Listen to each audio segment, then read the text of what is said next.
According to the National Center Against Domestic Violence, more than 20 people per minute are physically abused by their partner in the United States. It's a staggering statistic that shines a light on an often underreported crime.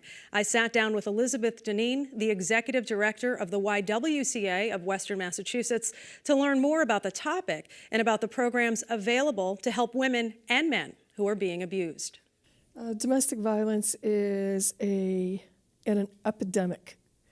I wish that people thought of it on the same level when they think about smoking or opioid abuse, because I think it's a public epidemic that needs to be addressed.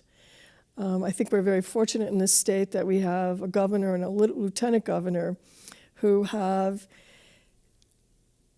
given a lot of resources economically to agencies that are combating domestic violence. So that's really wonderful. But it's everywhere on every level of society, meaning it doesn't discriminate against race, sex, or socioeconomic status. How do you help women? I know that on your, one of the programs you have is like sort of a safety checklist. But walk us through, if somebody calls you in one of those situations, how do you advise them?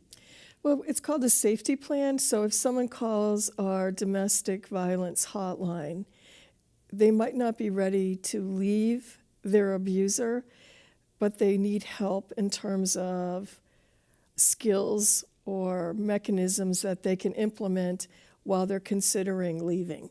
So the safety plan enables them to think about, what do I need to get in terms of documents to leave? How can I start saving money so I have some economic resources if I leave? How can I find out about, am I on the mortgage of the house?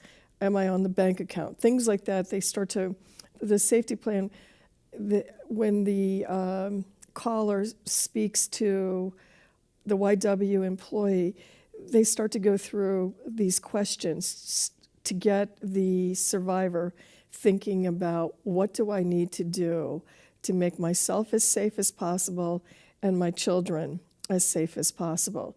Because it's a well-known fact that when somebody tries to leave a domestic violence relationship, it is at the most dangerous time for them, because the abuser knows that they're starting to lose control and power over their victim, and that the victim is starting to transform from a victim to a survivor.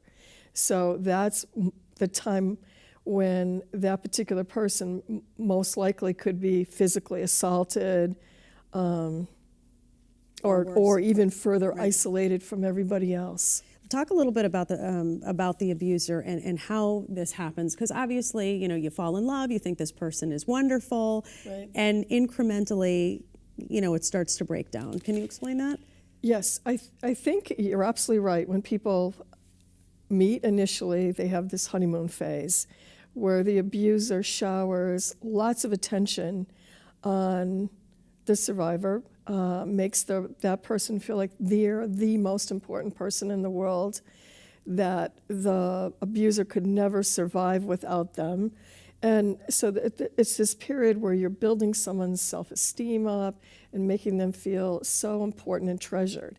And then gradually what happens is the abuser starts to isolate their partner from family, from friends, and starts to become the center of the universe for that particular person. And while they're isolating people from their friends and family, they'll start the process of breaking them down. Verbal abuse, physical abuse, sexual abuse, economic abuse. And so the person starts to experience a demise of the self. And believe what this person is telling them. Yes, absolutely. That's well said. Believe exactly what the person is telling them about themselves. So they their self-esteem is deeply impacted, and they start to feel as though They have nobody else that they can depend upon this particular person.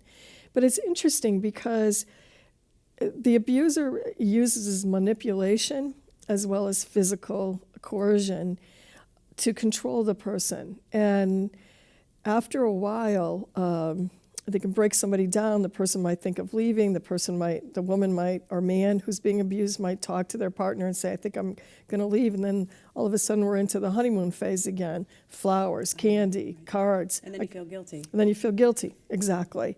But it's very calculated, and manipulation is throughout the abuse. Now, you're a former prosecutor.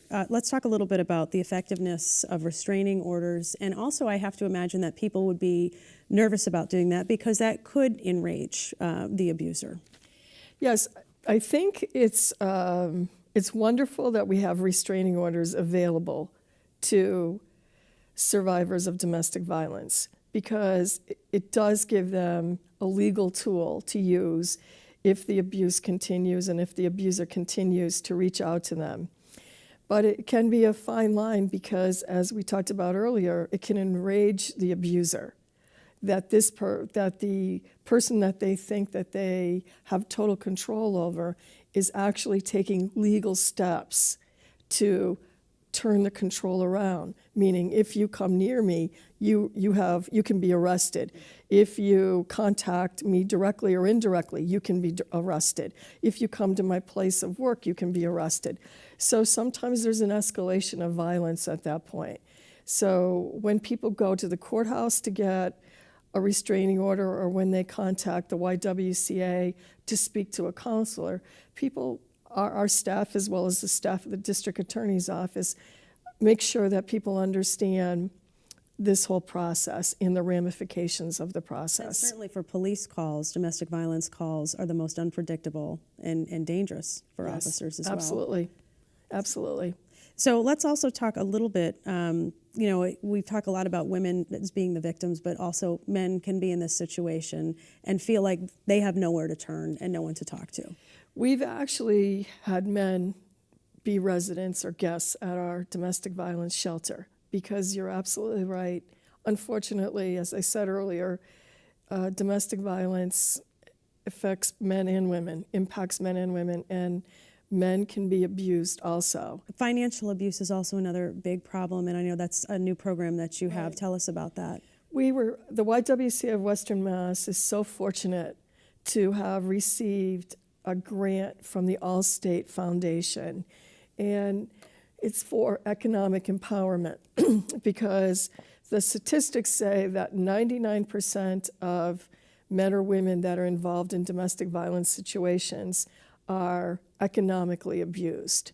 So we have this program where we sit down with each person that comes into our shelter or our supportive housing units and go through their finances. So it's like a financial education. So people understand that it's very important for them to have their own bank account if they're not married to someone. And if they are married, that both parties' names should be on the bank account. That they should understand how the money is being used in a marriage.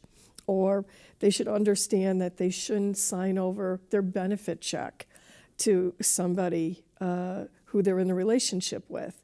So I'm over the moon that we have received the funding from Allstate to do this, and I can tell you that with certainty that this program has been so well received at the YWCA because people feel very empowered. The more they learn about money and the more they learn about how to control their money, the more empowered they feel about leaving a dysfunctional relationship, an abusive relationship, and feeling like they can succeed.